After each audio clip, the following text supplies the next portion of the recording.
Good evening everybody. ఈ సాయంత్రం మీ విలువైన టైం ఇచ్చి ఇంత దూరం వచ్చి ఈ కార్యక్రమంలో పార్టిసిపేట్ చేసిన వాళ్ళకి, ఈ కార్యక్రమాన్ని ఎంకరేజ్ చేసే వాళ్ళకి, ఈ కార్యక్రమాన్ని టెలికాస్ట్ చేసే వాళ్ళకి అందరికీ అంబాజీపేట మ్యారేజీ బ్యాండ్, కరెక్టే పలికాను కదండి? మ్యారేజీ బ్యాండ్ కరెక్టే పలికాను కదా?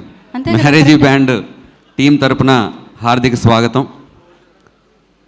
సో ఈ సినిమా చాలామందికి డెబ్యూటెంట్ సినిమా.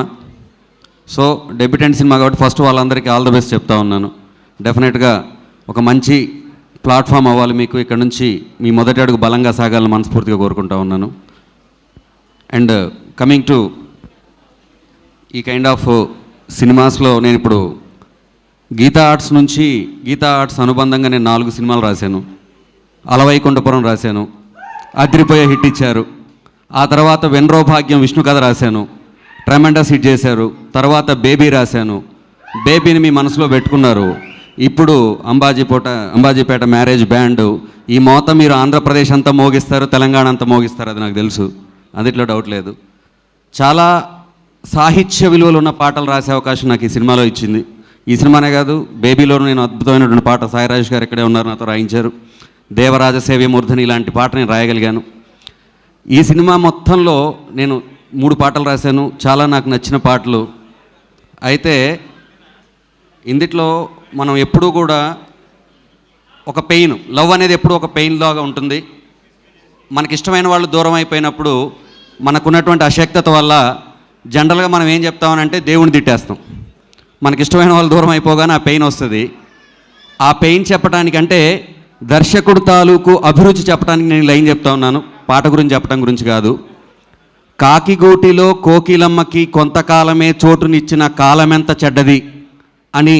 అంటే మనందరికీ తెలుసు, కొంతకాలం వరకే కోకిల కాకిగూటిలో ఉంటుంది.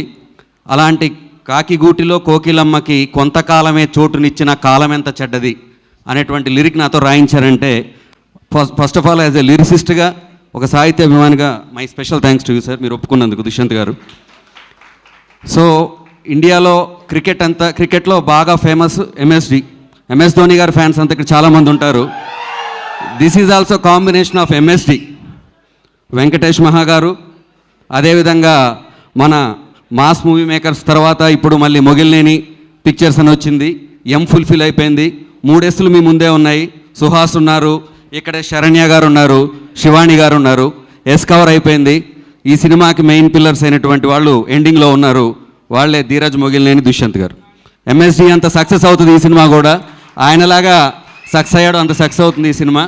ఈ సినిమాలో అద్భుతమైనటువంటి స్వరాలు ఇచ్చినటువంటి, బహుశా వాళ్ళు రాలేకపోయారు కారణాల వల్ల, ఎవరైతే శేఖర్ చంద్ర గారు అద్భుతమైనటువంటి స్వరాలు ఇచ్చారు. అదేవిధంగా నా సహరచయిత రెహమాన్ గారు చాలా అద్భుతమైన పాటలు మీరు విన్నారు, 2 పాటలు విన్నారు, చాలా అద్భుతమైన పాటలు రాశారు. సో ఎప్పుడైనా మనకు బాగా తెలుసు, అభిరుచి గొప్పదైతే సాహిత్యం చాలా గొప్పగా వస్తుంది. ఇంతమంది అభిరుచి కలిసి ఉన్నటువంటి వాళ్ళందరూ ఈ సినిమాని చాలా గొప్పగా తీశారు, మీరు గొప్పగా ఆదరించాలి. సినిమాలు ఇప్పుడు కాంటెంపరీ సినిమాలు మనం రెగ్యులర్గా చూస్తున్నాం. ఆ సినిమాల్లో జనరల్గా 2 రకాల సినిమాలు. ఒకటి ప్రజెంట్ సొసైటీని కాచి వడపోసి తీసే సినిమాలు, రెండోవి ఇదే సొసైటీని కాల్చి పుటం వేసే సినిమాలు. ఇది సొసైటీని కాల్చి పుటం వేసే సినిమా, మీరందరూ చూస్తారు ఫిబ్రవరి 2వ తారీఖు. అండ్ ఐఎమ్ వెరీ ప్రౌడ్ ఇట్లాంటి ఒక సినిమాలో నేను భాగమైనందుకు. నాకు ఈ అవకాశం ఇచ్చినటువంటి ధీరజ్, మొగిలినేని గారికి, అదేవిధంగా ఈ సినిమాలో నేను భాగస్వామి కావడానికి నన్ను ప్రోత్సహించినటువంటి సందీప్ రాజ్ గారు, బహుశా వారు ఇక్కడికి రాలేదనుకుంటాను, వారికి నా ప్రత్యేకమైనటువంటి ధన్యవాదాలు తెలియజేస్తున్నాను. బన్నీవాస్ సార్, 5వ సినిమా కూడా మీరే ఇవ్వాలి నాకు, 5వ సినిమా మీ దగ్గర నేను బలంగా రాయాలి. Thank you sir, thank you so much. Thank you అండి, thank you so much. And మన యాంకర్ గారికి నా ప్రత్యేకమైనటువంటి ధన్యవాదాలు. ఇందాక నేను ఏదో స్పెల్లింగ్ తప్పు చేస్తే వాళ్ళు కరెక్ట్ కూడా చేశారు, వారికి నా ప్రత్యేకమైనటువంటి ధన్యవాదాలు. అండ్ శ్రేయాస్ మీడియా గారికి, అదేవిధంగా మ్యూజిక్ లేబుల్ వారు ఎవరైతే ఉన్నారో వారికి కూడా మా ప్రత్యేకమైనటువంటి ధన్యవాదాలు. Thank you.